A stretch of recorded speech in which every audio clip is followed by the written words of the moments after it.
Alors la vision de Mencare en innovation de santé passe par, à court terme, des choses assez opérationnelles.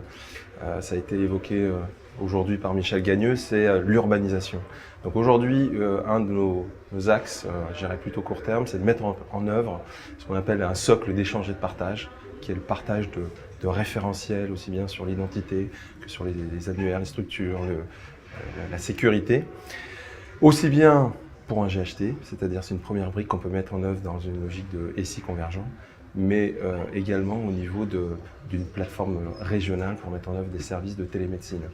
Ce qui est important dans notre vision, c'est que ce n'est pas deux choses qui s'opposent, mais à un moment donné qui vont pouvoir s'assembler sous forme de papyrus pour avoir des consolidations à différents niveaux de ces structures. Donc ça, c'est le premier point important, l'échange et le partage.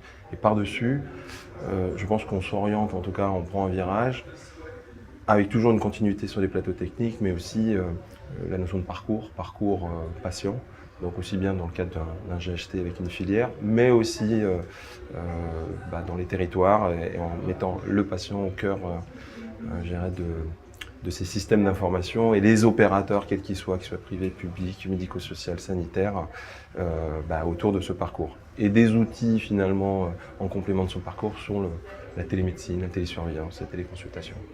À court terme, ce qu'on propose, c'est toute la suite logicielle qu'on a depuis un certain temps, à savoir aussi bien la filière administrative que la partie DPI.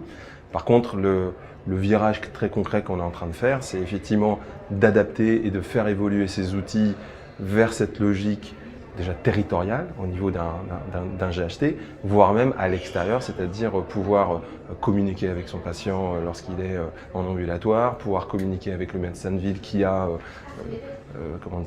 participé à l'entrée du patient en hospitalisation.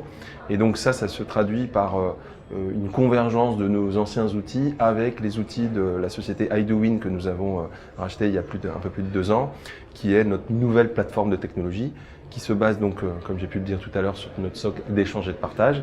Et par-dessus, on va venir donc développer ces nouvelles approches. Et on fait un gros travail sur, je dirais, le côté expérience utilisateur, pour dire un mot un peu à la mode. Effectivement, on a des systèmes qui, certains sont un peu vieillissants, qu'il faut donc faire évoluer en termes d'expérience utilisateur pour avoir des choses beaucoup plus user-friendly, quoi.